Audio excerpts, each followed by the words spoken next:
Oof. Well, I think for longtime listeners, you know this, folks, we have never made a secret about how surreal and strange our jobs can be. One day we're diving into geopolitics, and another day someone is starting a fight with me on YouTube about flat Earth. So much so that we did an update on this. You remember flat Earth? It was quite in vogue for a while. But remember when that was like the biggest thing we had to worry about, you know, was like people yelling at us about whether the Earth was flat or round. That was golden times.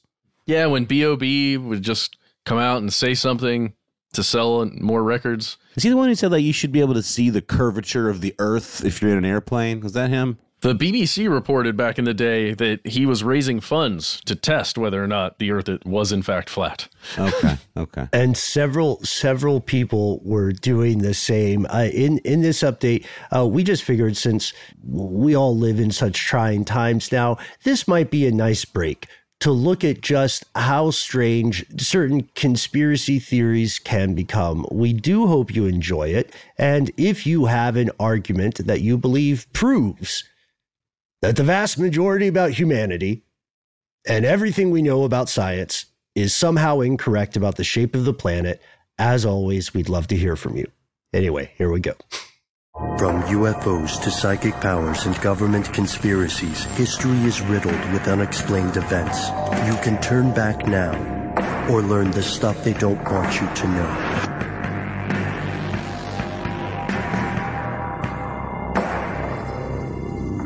Hey everybody, welcome back to the show. My name is Matt. My name is Noel. You are you and I am Ben, which makes this stuff they don't want you to know. And before we get into it, you guys, we've had a lot of people asking for shout outs. Shout out corners.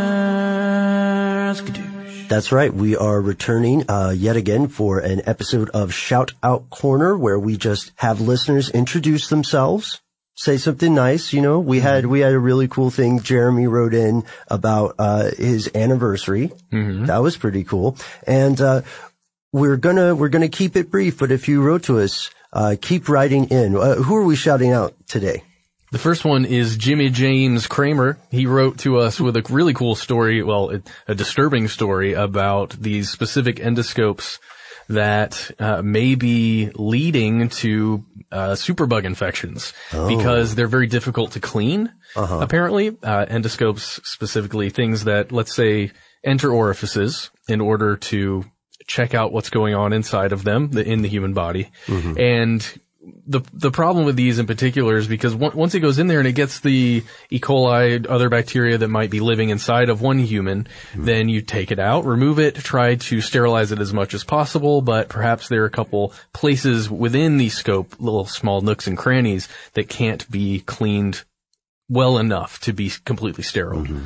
Just a little scary. And I think there were a couple recalls, at least according to drugwatch.com, and I cannot, I don't know how reputable this site is, unfortunately, but the thing that he did send us is pretty creepy. So thanks, Jimmy. So is a nook and cranny, is that metric system or something? I think so. Okay, I think that's metric. Okay. Who's next?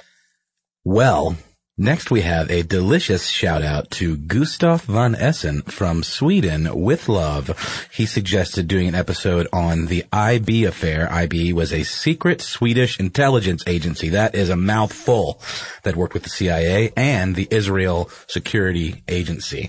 So Gustav von Essen, consider yourself outshouted. Or shouted out.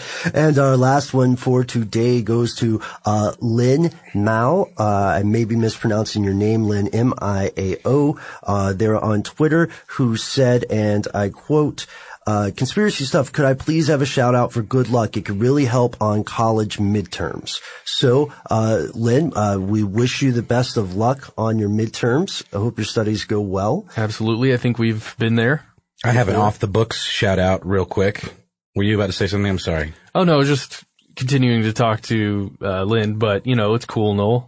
No, I didn't know if you had something substantial to say. I never have anything. That's not true. substantial. Okay, Don't guys, you dare. guys. Don't you talk about my Matt like that. Guys, we're live. Okay, what is it? No. Okay. No, I just, my dear friend Albert Lee Landers of Augusta, Georgia town, just sent me a text that said, quote, shout out corner skadoosh.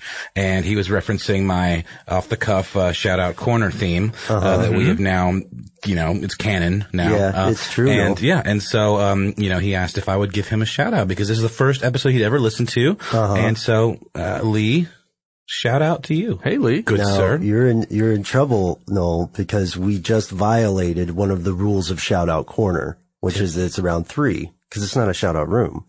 So, Well, actually, though, if it was only a corner, it should just be 1. well, no, because then it would A just room be has a 4 point. corners. Well, But a corner just Yeah. is like 3. One on that side and then one. I love that we're talking Let's about not get caught up in geometry and semantics spatial here. reasoning Yeah. because this is perfect. Okay, so Yeah, it works out. Before we get lost in that, I do have to admit that I love the theme. And if you enjoy Shout Out Corner, then write to us. We have a little bit of a list, and who knows, maybe you can also meet the rest of the listeners.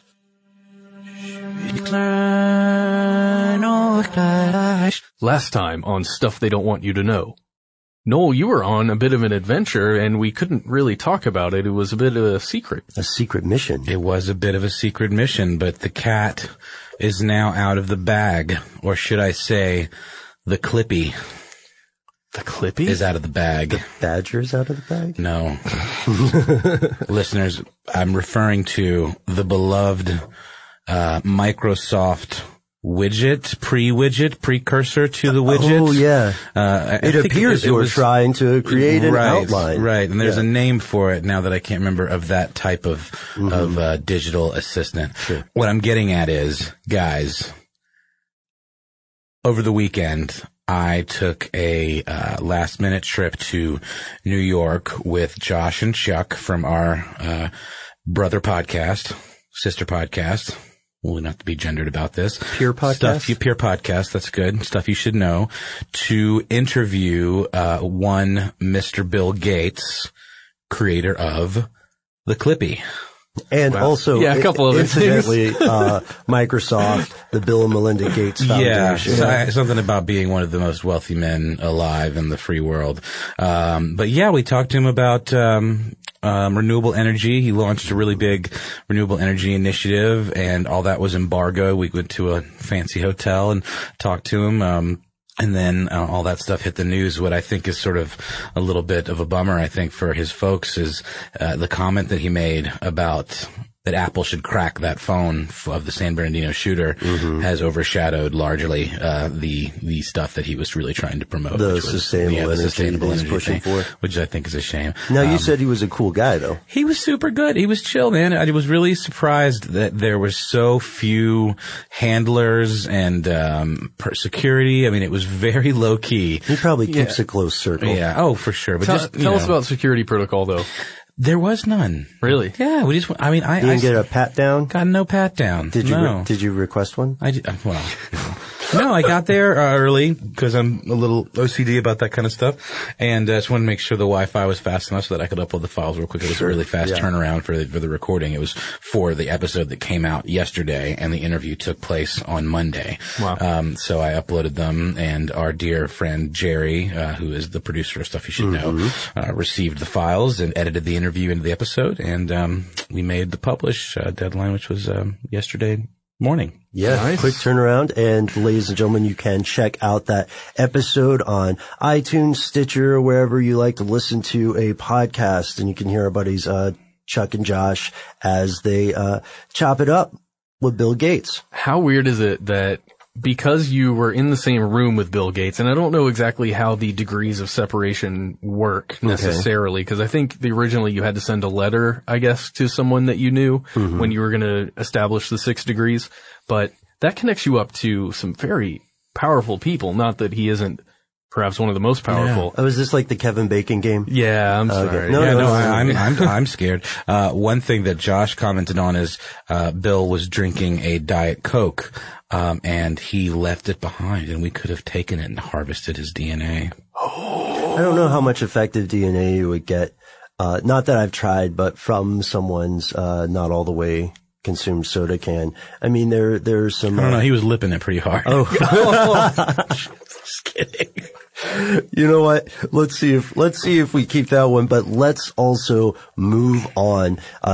This week, we are covering an update series on the flat Earth theory. Now, our video for this is going to come out probably around Sunday night, maybe Monday, and what we do in the video is walk through some of the recent ideas, some of the long-standing misconceptions, and the reason we wanted to do an update is pretty important, right, Matt?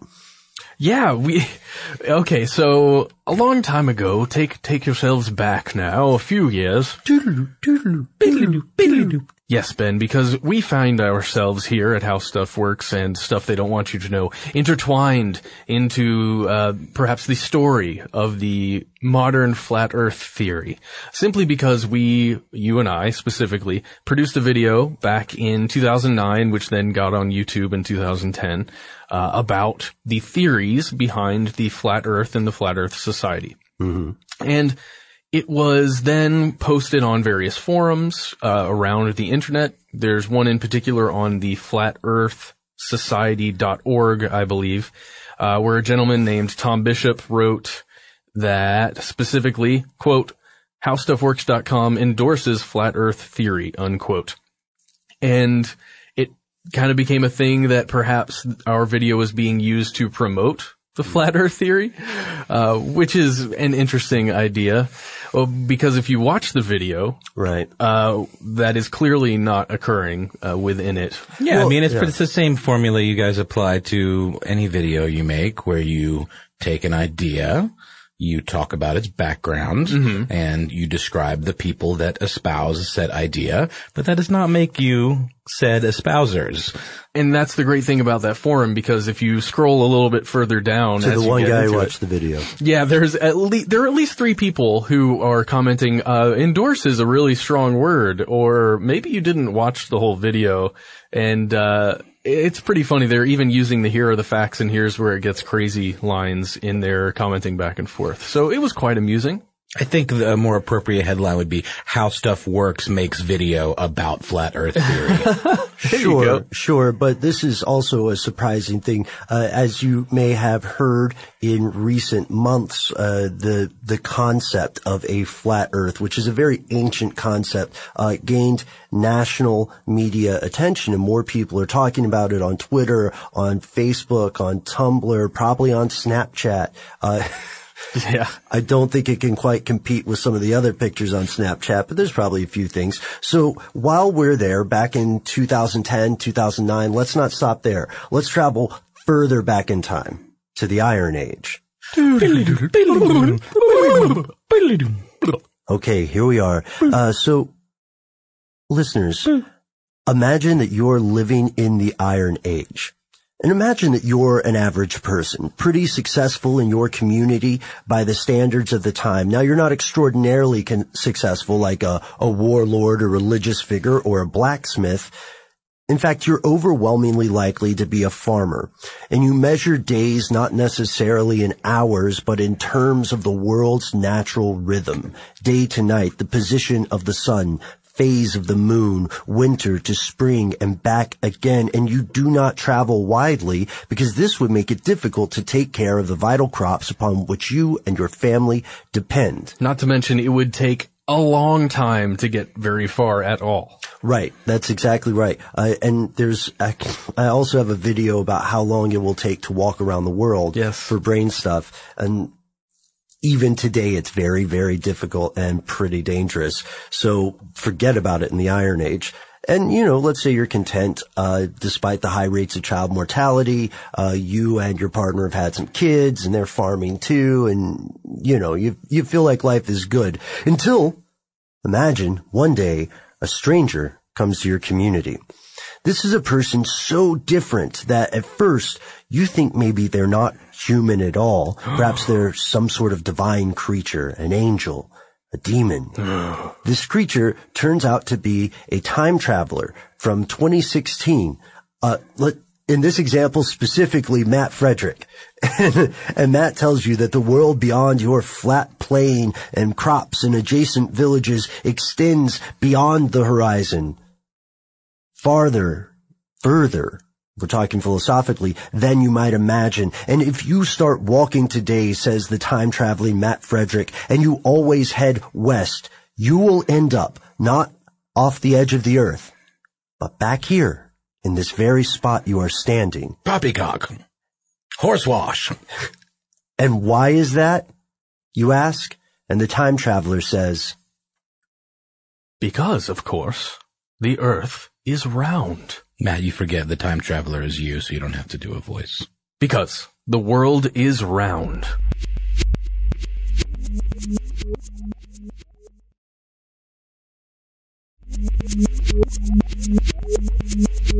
Now, you might not believe this guy at first, and even if you did, your community might kill him anyway, because that's how people are. Which? Right. Here's the other thing. You're going to need a swimsuit because there will be some swimming involved. However, you can do this. So it's the end of the world, or at least the end of the edge of the world as we know it. So let's talk about ancient civilizations. It is true that in the Iron Age, people did believe that the earth was flat. Numerous ancient civilizations did think that, right? All over the world. Yeah, that includes parts of India before the Gupta period, Greece up to the classical period, parts of China, Native American cultures, and on and on. People actually also believe Earth was covered by a solid dome called the firmament, which is a term you see in the Bible a lot. Mm-hmm. Right. Like if you got high enough into the heavens, you would eventually hit a solid surface. Yeah, it's almost like a glass ceiling of sorts. The way it's described sometimes, I see it as a snow globe almost, just above. There's a picture on the How Stuff Works website that kind of gives you a great idea, and that is on the article How Creationism Works, and it's a cool illustration of the concept. Yeah, exactly. And most of China pretty much accepted the idea of a flat earth until apparently meeting missionaries in the 17th century who were like, guys, we're going to blow your minds. I went and double checked with myself. Just wanted to put this out there. The Bible does mention the firmament 17 times, but it actually is referring to a expanse beyond the sky. So it's like the expanse of the heavens above the earth. So I see. Okay. They almost were a little ahead of the curve. Yeah, if you think about it, and we'll find out more about that too. So there are some myths we need to bust about belief in the flat earth in the ancient world. Okay, we'll talk about where this argument for a spherical world came from. But first, we want to bust one of the biggest myths. Ladies and gentlemen, if you are already listening to this show, then we imagine that you know this is a fact. But just in case you are still in a situation where your history teachers are misleading you, probably with the best of intentions, let's get it out of the way now. Cristobal Colon, a street name Christopher Columbus, was a gigantic jerk. He was a monster. He was like, the Noid, if the Noid was a genocidal slaver. That is a deep cut, my friend. That's a deep cut. Yeah. I was thinking about the Noid. Do you guys remember the Noid video game? Oh yeah. It was Sega Genesis, wasn't it? I played it on a different console, Okay. I want to say. Okay. The Noid was big. Dominoes. Look up Noid. Maybe a better thing would be he was the Martin Shkreli of his day. Is that better? Love it. Yeah. Okay. But despite all the terrible things he did, all the just monstrous atrocities he committed or helped commit, he was not a stupid man. He was not like the dullest crayon in the box. He, like most of the people at the time, knew the earth was round. It was common knowledge. He did not prove it.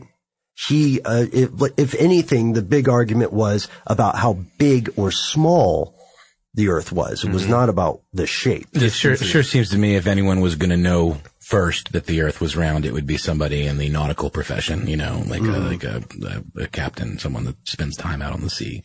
Right, where you could see the actual curvature. Right. Well, that also was a big thing, the superstition among seafaring types was that you would reach the end of the Earth, right? And that you would fall off, and that there'd be monsters kind of vibe, right? Here would be serpents, terra incognita. It's true. But, so, why did this myth come about? Well, there's a guy named James Hannum who wrote a piece called Science versus Christianity, and we have a quote for you directly from him. The myth that people in the Middle Ages thought the Earth is flat appears to date from the 17th century as part of the campaign by Protestants against Catholic teaching. But it gained currency in the 19th century thanks to inaccurate histories such as John William Draper's History of the Conflict Between Religion and Science in 1874, and Andrew Dixon White's A History of the Warfare of Science with Theology and Christendom in 1896. Atheists and agnostics championed the conflict thesis of their own purposes, but historical research gradually demonstrated that Draper and White had propagated more fantasy than fact in their efforts to prove that science and religion are locked in internal conflict. The myth that people in the Middle Ages thought the Earth was flat appears to date from the 17th century as part of the campaign by Protestants against Catholic teaching. But it gained currency in the 19th century thanks to inaccurate histories such as John William Draper's History of the Conflict Between Religion and Science, and Andrew Dixon White's A History of the Warfare of Science with Theology in Christendom. Atheists and agnostics championed the conflict thesis for their own purposes, but historical research gradually demonstrated that Draper and White had propagated more fantasy than fiction in their efforts to prove that science and religion are locked in eternal conflict. So essentially what happened here, the reason that we have this long-standing stereotype about people in the ancient world is because two guys with an agenda popularized something to make it look as though science and faith are always at loggerheads. And, if you go back even further, it was a religious insult that the Protestants channeled against the Catholics. Yeah, old thinking. So let's talk about the truth. The concept of a round Earth dates all the way back to at least Pythagoras and Aristotle. So you could argue that in the 8th century BC, the biblical writer Isaiah alluded to a spherical Earth in Isaiah 40:22. Quote, "He sits enthroned upon the circle of the earth." Then, in the 3rd century BC, Hellenistic astronomy established, without a doubt, factual proof of Earth's spherical shape. So this comes to us from astronomy, and we had talked about whether this came from people in the nautical profession, but keep in mind, at this point in time, astronomers and those in maritime occupations were intertwined in terms of skill sets. Absolutely. I mean, astronomy, or rather the nautical mapping and, making the charts is essentially functional astronomy. I mean, it's using the stars to, plot your course. Did you guys know did you hear the NPR story about this recently where the Navy is going back to teaching the students, like where I'm actually, well, we'll talk about that later, but they're teaching people how to use the stars to navigate again. Right. Yeah. Then that's a valuable skill. Once you know it, you can keep an eye on it, because it's true that constellations do change over time, but the scale of that change is so vast in comparison to, human lives that you can pretty much count on these as a fixed point. I think it's great. I think they never should have stopped teaching it. Right. From there, the belief in a round Earth spread gradually throughout the world. People knew. Yeah. But Ben, is it really a sphere? Yeah, I guess you're right. I guess it's better to call it an ellipsoid, but still, we knew. Yeah, it's kind of squashed, right? Yeah. So case closed, right? Or is it? Here's where it gets crazy. The flat Earth theory. Okay, yes, we said earlier, Mesopotamian cultures believed that Earth was a disk. We have had, as a species, so many different shapes for Earth. But obviously, if you're standing in one spot, you see a mountain, you see an ocean. What's that old poem? I looked around from where I stood and saw 3 mountains and a wood. It's a great poem. But the idea is that we were limited for a long time because the signs that could prove to us the position of the sun and the moon and earth and the shape of those things were difficult to interpret. So of course, we thought it was flat for a while, but well, let alone what is the sun? What is the moon? You know, what are these things made of? What am I seeing far out there? We know that something is there, but what is it? Is it angry at me? Yeah. I mean, that's the kind of world people lived in. So gradually as at least in the West, the Hellenistic realization of Earth as a ellipsoid spread across the world, some people, even today, apparently, didn't buy it. They said, that's a bunch of horsewash. Yeah, that's good. And so let's look at some of the modern day stuff. In 1956, Samuel Shelton founded a society that had a theory about the shape of the Earth. Namely, it's flat. We're on a pancake. Yeah. And he based these ideas just on walking around, observing things and going, hey, all right, well, everything's looking pretty flat around here. Common sense. Yeah. Personal observation. Yeah. The zetetic method, the idea that we can only encounter things through our own senses. Yes. This one, focal point of consciousness understands it in this way. And he called scientific evidence for a globe-shaped Earth dogmatic. So he said scientists were making this claim without adequate evidence. Basically, they were following a party line, right? Which is very interesting, right? When you're thinking about some of these criticisms that came from the religious angles back when the Protestants were criticizing Catholic beliefs. It's just interesting to then throw it right onto science. But this was also in this is 1956. Yeah. So keep in mind, Shelton lived long enough to see pictures of Earth taken by satellites. And what did he do then? Well, of course he claimed that they were fake. I mean, of course they were fake, right? He and the members of his society continued to support the idea that Earth is flat. And the people who disagreed are just part of a vast conspiracy to hide the truth about Earth's inherent flatness. Right. Everybody's in the pockets of big globe manufacturers. So Shelton passed away in 1971. A guy named Charles Johnson took over leadership and led the society until 2001. Critics of the Flat Earth Society say that its members just deny any evidence that conflicts with their worldview. And members who are in the Flat Earth Society and genuinely believe this would probably say the same thing about their opponents. That's how these kind of arguments typically go. They sound like a bunch of contrarians, if you ask me. Yes. Yeah. Kind of. Who isn't? Wait, did you guys just both agree? Nuh-uh. And by the way, right now, a gentleman named Daniel Shenton is running the Flat Earth Society. He brought it back up in 2009. And if you go to the flatearthsociety.org, you can find the forums that are active there. I think in the Guardian article that I read, he said there are only a few active members. I want to say who are non-ironic. Yes. And in this case, of course, I'm not going to cast aspersion on someone for their personal beliefs. You know what I mean? You believe what you want. No one should control your mind. However, this goes all the way back to ancient Greeks, and even that's a little Western centric, because the odds are that there were other ancient civilizations that figured this out before the Greeks. It's possible, and it's possible that we wouldn't know because there's a dearth of evidence. But they learned by measuring shadows, and that's what led them to say, the planet's surface must be curved, and then the astronomers, as Noel mentioned, figured out the world was round.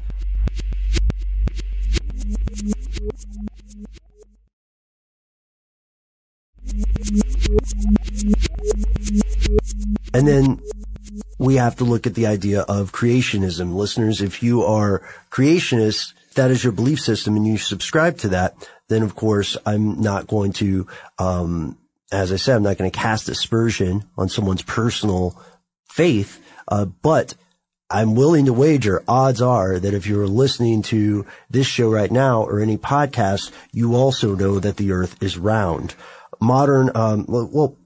So back when the idea of a flat earth was more common, when most people in the West were some form of creationists. They believed that the earth was flat, it was immobile, and it was at the very center of the universe. It was the bullseye on the great cosmic dartboard. And it was covered by the solid dome-like sky. And this goes to that firmament that Noel mentioned earlier, and you see it mentioned in Genesis. The sun, stars, and moon are embedded in this dome. But that turns out not to be the case. We've actually sent some nifty robots and rockets out into space. We've had people in orbit who have had life-changing experiences by looking at the Earth all at once. Allegedly. Do you know any astronauts? Well, it's so funny to me that point of logic, and it goes back to how we were discussing, if you can argue something well enough, then perhaps you can be right, even if you are completely wrong. You can win the argument. Yeah. Whether you are the substance of your argument. Isn't that the whole point of debate? Like the debate club? I mean, aren't there exercises where you just take on a completely absurd position and your job is to just defend it? Be victorious, yeah. If I could, I have a rebuttal. Yeah, I'm kidding. Another interesting thing to know about the beliefs of how the flat earth would function physically is how gravity would work in this scenario. So I never really understood it until we began researching again. And so the idea on this flat plane, as it's moving upwards, so the idea on this flat plane is that there is no gravity per se, because there's not one central location, as there would be on a spherical or a planet shaped the way that Earth is shaped, where it's pulling everything in and spinning to hold everything to the surface. In this scenario, the flat plane is moving upwards at a speed that would, when you jump up in the air and you come back down, the reason that that's happening is because the Earth is coming up to meet you, essentially, which is interesting. The Earth is moving and you are not. So it's a force of acceleration. Yes. I see. And then we've seen other competing beliefs. I guess we should talk a little bit about the different concepts of the outlay or the geography of the flat Earth, right? How there's the common belief that the North Pole is at the very center, which, if Earth is at the very center of the universe, makes the North Pole sacred place, the right most there. important place. And then it's ringed around, the edges of the world are ringed around by what we mistake as the South Pole. And it's really a wall of ice. And our colleague Christian Sager wrote a great piece in Now about this, where he said, picture the wall from the Night's Watch, but just without, trolls and monsters. They're called White Walkers, Ben. Oh, yes. There is a map that you can find of the way the Earth looks in the flat Earth view. And that, if you superimpose that map in particular with the UN map, it is pretty much the same thing, but if you look at it, it's just a version of a projection from the top down, from the North Pole down. Now, we also learned about a group of people called geocentrists, who believe that Earth may not be flat, but it's definitely the center of everything, and it is immobile, and that the sun rotates around the Earth in 24-hour periods, and all other planets rotate around the sun. It's a complex thing. This is also generally a religious-based belief. The people, I guess you would call radical geocentrists, refer to a religious text alone and reject all modern astronomy, physics, and cosmology. And also some believe that the sky is still a solid dome. Yeah. Which takes us to modern believers. Listeners, we received so many questions on YouTube, on Facebook, on Twitter. We're conspiracy stuff at all of those, by the way. If you want to, give us a little bit of internet love, like, comment, subscribe, etc. We'd love to hear from you. We read a lot from B.O.B. and Tila Tequila, who are the reason this became a mainstream thing again.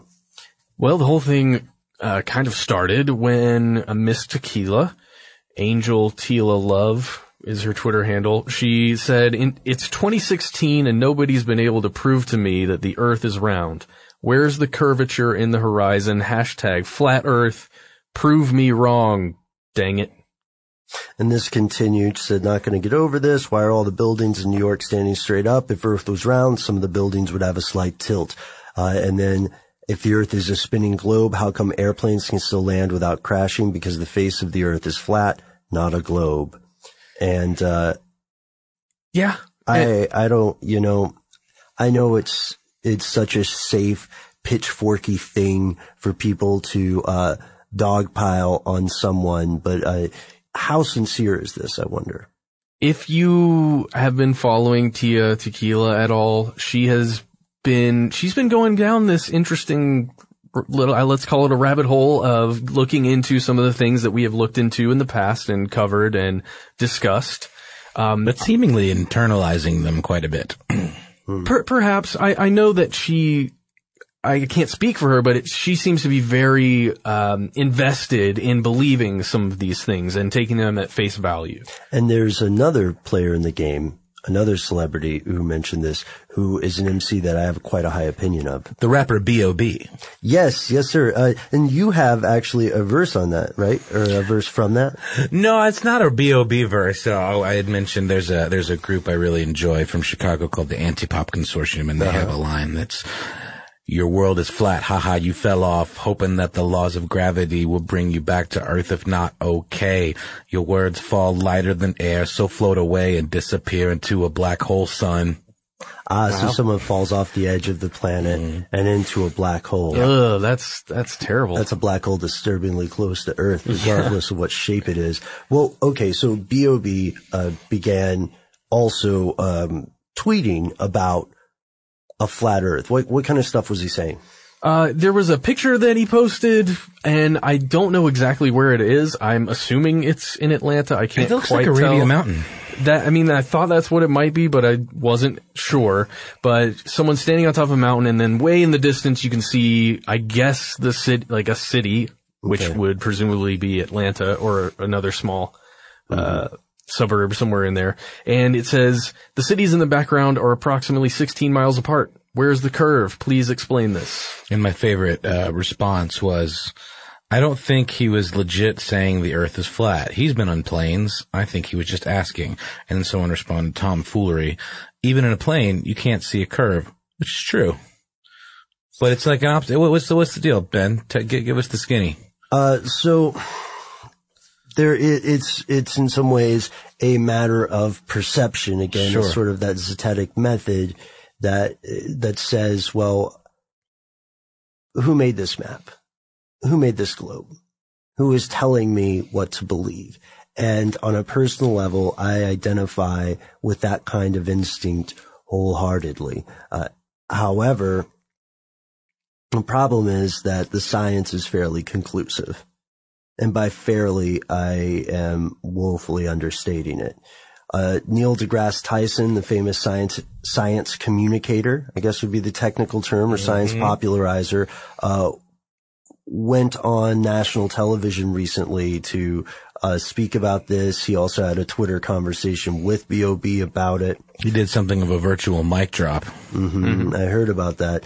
He did a real one on the Nightly Show. Nice. Right. So it became a matter of public debate.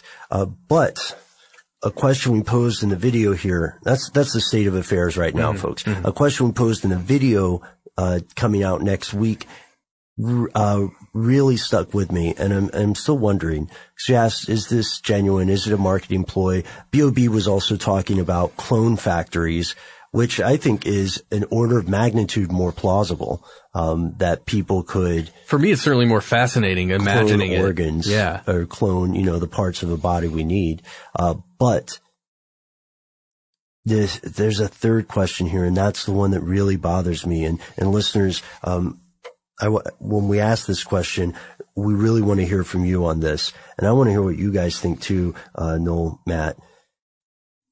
Is this a distraction move? What's not being paid attention to?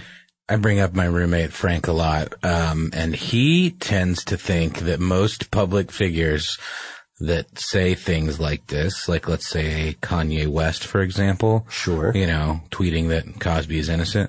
Whatever your opinions on that, it's not a very popular thing to say, in all caps with no qualifying comments. You know, say a Donald Trump, some of the inflammatory things that he says. Someone like Frank, my skeptical roommate, would say that all of these people are playing on public outrage, and they are doing what you call garnering earned media, because, you know, when you say something outlandish like that, that's very divisive, you know, people are going to chime in on one side or the other, and then those people are going to go at each other, you know, and it just generates this whole domino effect where you generate this media, you know, storm, shall we say. And then all of a sudden we're in a room talking about it. Right. Or tweeting about it, or looking at comments, or reading things on BuzzFeed. And, you know, I would never comment on any of that stuff, but I sure as hell read the comments a lot. Very entertaining stuff. Or chiming in with, you know, an opinion that, that other people are also either reinforcing or supporting. It becomes an echo chamber. But again, the thing I ask is, you know, Noel, it sounds like on your end, we're coming down on the side of, marketing ploy. Well, what I didn't get to yet, and where Frank and I sometimes differ, is I think sometimes it's a combination of both. Like, I think that there is a certain point where you can take a belief, take an opinion, and kind of balloon it into, okay, I'm gonna really like ride this crazy train all the way to Valhalla, you know? Mm-hmm. Witness me. Mm-hmm. Indeed. Witness me on my Twitter meltdown. Shiny in Chrome. Yeah. That's in the Chrome browser. In the Chrome browser. Yeah. I would posit that this is a reaction to a blurring line between what we perceive as reality and what is possible to create with computers.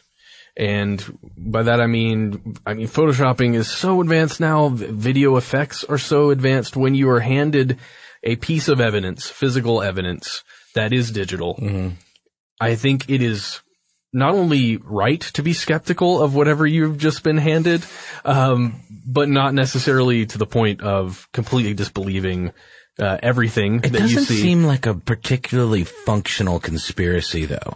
Like, if the government and scientists are going out of their way, above and beyond, to fake all this data, to what end? That's the most important question, Noel, and I'm glad you asked it. That's the most important question. That's the part I can't get over. Who cares? If the earth was flat, let it be flat. We'd figure out how to make it work. Right. The vast majority of people are not going to, it's not going to matter to the day-to-day life of the vast majority of people, whether the earth is round or flat. Let's face it, the majority of humanity is not going to attempt to circumnavigate the globe. The majority of humanity will never be in danger of saying, oh crap, the ancient Mesopotamian cultures were right, and I learned too late. Now here I am, sliding off into the universe. So how would someone cover this up? That's a big question. How would you be able to keep this secret so effectively, considering that nations are almost constantly at war, and you know, not really representing each other's interests? And then more importantly, the $10,000 question you asked today, why? Why would you do this? You know, for funsies. I don't know. Oh, okay, because it's, you know, just sort of interesting to have secrets. I could just think of better things to keep people in the dark about, and this is just not one of them to me. Don't get me wrong. There are quite a few strange, things about the way the world is depicted. You know, no one ever really questions in the U.S., why the maps and the globes are oriented toward, with the U.S. dead center, right? And on top of the thing, we call it South America or something, when we know that there's no up and down in space, so it really makes no difference to an alien civilization or to anyone outside of this planet which continent is on top. But psychologically, that's an important thing, you know? You know what my favorite depiction of a flat Earth comes from? I bet you know. What is it? From Terry Pratchett's Discworld. It's depicted as a disc, perched atop the backs of, is it 2 elephants? Is there a third one that I'm not seeing? It's either 2 or 3. It would make more sense that it would be 3 because you got 2, kind of making a star shape. And there has to be, let's be logical. Yeah, exactly. This. And then those elephants are standing on the shell of a giant tortoise, and all of this whole array is floating in space, which is awesome. I love it. It's a fabulous image. So that's what I think That's of. the flat Earth. That's what I think of. This makes me think of other conspiratorial things regarding maps. One thing that may interest you, if you haven't checked it out yet, listeners, please spend some quality time with Google Maps, because Google Maps plays nice with all the countries of the world that it can. If you ask them to hide a specific site, secret city, something like that, and yes, there are still quite a few of those, then Google will block it out for you as best they can. But Google also shows different borders for countries depending upon the origin point of the search. So, there are massive ongoing border skirmishes as people say, no, we own this, no, I own this, etc. And Google is actively participating in something very much like a multinational conspiracy, but also, it seems like the most efficacious way to avoid getting in trouble with the government is just tell both of them that they're right. That's some of the stuff that this leads me to think about. But today we've done our flat Earth update. We'd love to hear from you guys. Do you mind if I wrap up this discussion with a quote? I would love that. So this is from a song by the much underappreciated artist Thomas Dolby. And it's from his album, The Flat Earth, which I recommend highly. I've been listening to it a lot lately. And it's from the title track. Hold me, baby. The earth can be any shape you want it. Love me, darling. Believe me, darling. Any shape at all. Hold me, baby. Dark and cold or bright and warm. Love me, darling. Long or thin or small. Believe me, darling, but it's home. Home, maybe. Hold me, baby. And all I ever had? Love me, darling. And maybe why for me? Believe me, darling, the earth is flat. Interesting. I give it a moment of silence out of respect. We have a couple special announcements before we go. First, we would like you to check out our upcoming guest host. We're going to have a personal friend of mine that we had mentioned before, Damian Williams. You can find him on Twitter. He's at Wolven. He will be joining Noel and I for an episode on alchemy and an episode on technology and the occult. Cult. But you're wondering, hey, Ben, why didn't you mention Matt? Well, Matt, you're on a mission. Yes, I'm on a completely disclosed mission to Charleston, South Carolina, or around about that area, because I'm going to head over to the Naval Nuclear Power Training Command. I'm calling it a campus because I don't know the correct terminology. It is a base, but there is a campus within the base there. But I'm going to go and support my brother-in-law, who is, I guess, graduating up to the next level. Again, I don't know the terminology. It's not an accommodation or anything. He's just moving up the ranks in the school. So I guess it's a graduation. Is it like getting your yellow belt? I think it's a little more significant than that, but yes, kind of. Yellow belts are a big deal. Mm-hmm. I remember when I got my yellow belt. It was okay. I never got the yellow belt. Nice humble brag. No, okay, but yeah, it's very cool. So what I'm going to attempt to do on Friday is broadcast live if it's not against too many protocols or if the signal strength is strong enough. Sure. So hopefully that'll be interesting in some way, because it's a neat place. It's a place where a lot of people go who end up working in the nuclear sector. In the U.S. I think you mean nuclear. Yes, in the nuclear power energy sector. So stay tuned for that. And Matt, I'm sure the rest of the listeners joining Noel and I am wishing you the best of luck. And don't push it, man. Don't get jammed up. We will see what happens. right, so we're going to get out of here. Riddle me this. Where can everybody find all of our audio podcasts? Well, you can find them on iTunes, and if you get them on iTunes, you guys, leave a review, leave us a little review, a couple of stars. No, not a couple. Do 3 at least. 4 would be great. And write something, because that really helps get the podcast out where people can see it. The more reviews there are, the more the algorithm kind of pushes the show out to folks that maybe haven't discovered it yet. So that would be a great way to help the show. If you don't, if iTunes is not your jam and you're more of a Stitcher, Spotify, Google Play, is that all of them? There's other ones coming out every day, but we're pretty much available on any platform that you can get podcasts Or you can go directly to our website. Of course you can. StuffTheyDon'tWantYouToKnow.com. What can they find there, Matt? You can find everything we've ever produced, y'alls. And that's the end of this classic episode. If you have any thoughts or questions about this episode, you can get into contact with us in a number of different ways. One of the best is to give us a call. Our number is 1-833-STDWYTK. If you don't want to do that, you can send us a good old-fashioned email. We are conspiracy@iHeartRadio.com. Stuff They Don't Want You to Know is a production of iHeartRadio. For more podcasts from iHeartRadio, visit the iHeartRadio app, Apple Podcasts, or wherever you listen to your favorite shows.